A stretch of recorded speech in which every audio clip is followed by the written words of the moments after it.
Ribuan jiwa menjadi korban di Timor Leste dan Papua selama Soeharto berkuasa. Kekerasan dan penindasan tak terlupakan.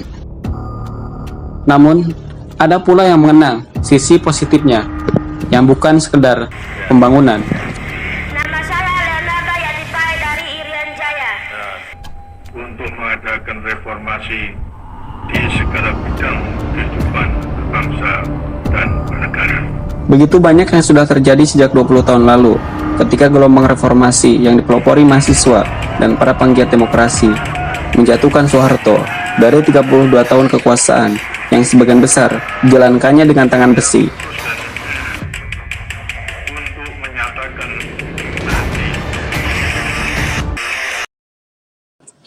Menoleh ke belakang, orang memandang Soeharto dengan cara yang berbeda.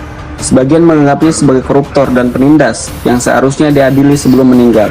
Namun ternyata banyak juga yang memandang Soeharto dengan hormat dan menganggapnya sebagai tokoh yang berjasa.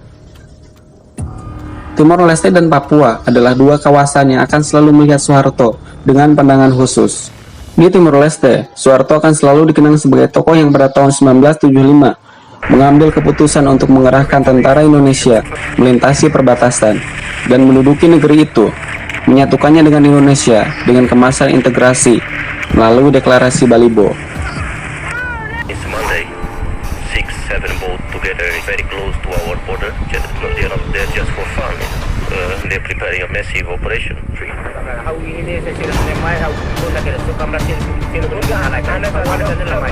Pemerintah Soeharto pun menjalankan apa yang dibanggakan sebagai pembangunan besar-besaran di berbagai bidang di sana. Namun sebagian dengan jalan kekerasan, sebelum akhirnya Timor Timur merdeka melalui referendum akhir tahun 1999 dan menjadi Timor Leste.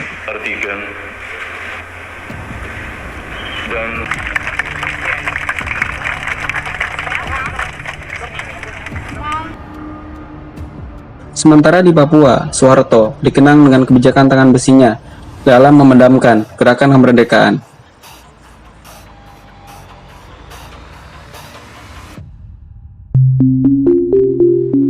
Siapa sangka, ada juga orang-orang, bahkan tokoh-tokoh penting dari wilayah-wilayah itu yang melihat sisi baik Soeharto.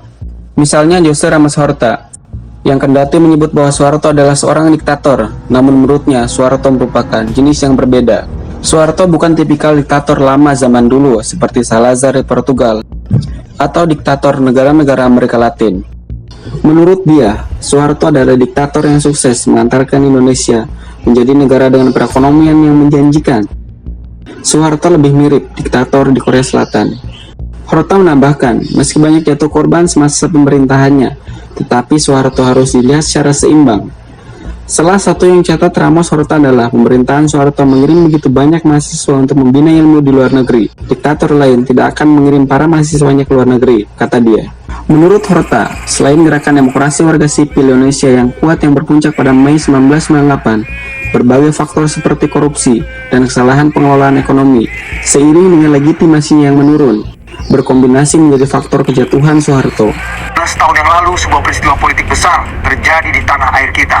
Krisis ekonomi yang menjalar menjadi krisis politik dan berakhir pada huru-hara memaksa Presiden Soeharto yang telah berkuasa selama 32 tahun harus lengser dari jabatannya.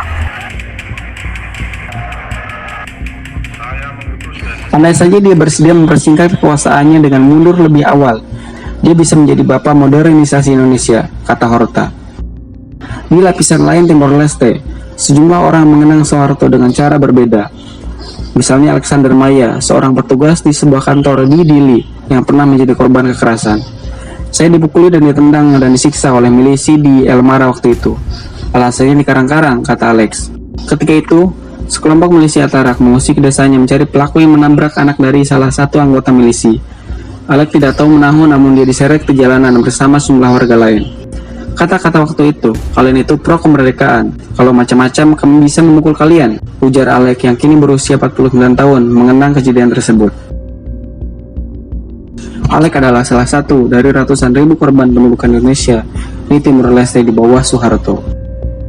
Berbagai kasus kekerasan hingga pelanggaran HAM terjadi di Timor Timur saat menjadi provinsi ke-27 Indonesia tahun 1975 sampai tahun 1999 selama pemerintahan Soeharto. Laporan Komisi Penerimaan Kebenaran dan Rekonsiliasi mencatat terjadinya pembunuhan, penyiksaan, penghilangan paksa, pemerkosaan, atau kekerasan berbasis gender, dan pemindahan paksa. Dalam laporan tersebut, sedikitnya 102.000 orang Timur meninggal. Dari jumlah itu, ada lebih dari 18.000 orang yang dibunuh atau hilang. Sementara 84.000 orang meninggal akibat kelaparan dan sakit parah. Berbagai kasus yang dikenal luas dan menelan banyak korban antara lain penembakan di Santa Cruz, Dili pada tahun 1991 yang membuat mata dunia terbuka setelah para milisi mengetahui bahwa hasil referendum dimenangkan oleh pendukung kemerdekaan. Sebab terjadinya peristiwa 12 November yang lalu, Pangkolaks Ops Timor Timur ketika meresmikan proyek air bersih di Iralam. Saya kira awal mulanya adalah mereka itu. Virgilio da Silva Guterres adalah salah satu korban lain dari tindakan sewenang-wenang aparat keamanan. Ia ditangkap dan kemudian dipenjara karena terlibat demonstrasi di Jakarta, menuntut pengusutan kasus penembakan Santa Cruz. Virgilio tak menyisakan keraguan sedikit pun tentang Soeharto. Rezim Soeharto yang menginvasi dan menindas kami selama 24 tahun. Bagi saya, Soeharto pada saat itu adalah musuh besar kami. Dialah yang menghambat kemerdekaan kami.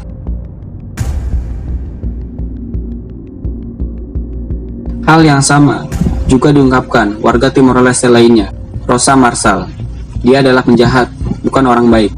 Dia mengirim tentara banyak sekali untuk melawan rakyat Timor Leste. Rosa adalah seorang guru yang mengalami kekerasan tentara karena dituduh memihak Fretilin, kelompok utama gerakan kemerdekaan Timor Leste kala itu. Adapun Mauricio Alcara, mantan aktivis mahasiswa tahun 1998 asal Timor Leste, mengakui Soeharto berusaha melakukan pembangunan ekonomi dan infrastruktur di Timur-Timur waktu itu. Kesuksesan kecil pada pembangunan fisik tidak bisa dibandingkan dengan kerusakan kemanusiaan, mental, dan lain sebagainya yang diderita rakyat Timur, kata Mauricio. Bagi Mauricio, berbagai kekerasan yang terjadi di Timor Leste waktu itu bagian dari kebijakan Soeharto sebagai presiden. Dia adalah sumber persoalan yang terjadi di mana-mana, kata Mauricio, yang juga merupakan lulusan Universitas Indonesia, yang memandang Soeharto tidak dengan kenangan manis. Done by the state, where an institution of the state, the army, which is supposed to defend the country from external aggression, or to.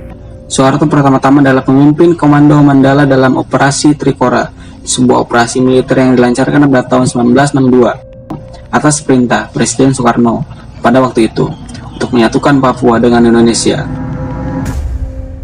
Daniel Randongkir mengatakan salah satu peninggalan Soeharto yang membekas horor bagi rakyat Papua adalah kekerasan selama Papua ditetapkan sebagai daerah oposisi militer. Bagi kami rakyat Papua, Soeharto adalah momok pemimpin yang otoriter.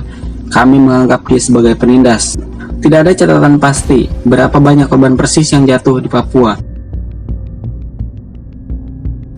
Sebagaimana di Timor Leste, banyak orang di Papua yang kehilangan keluarga karena terbunuh atau hilang diduga oleh aparat selama masa kekuasaan Soeharto.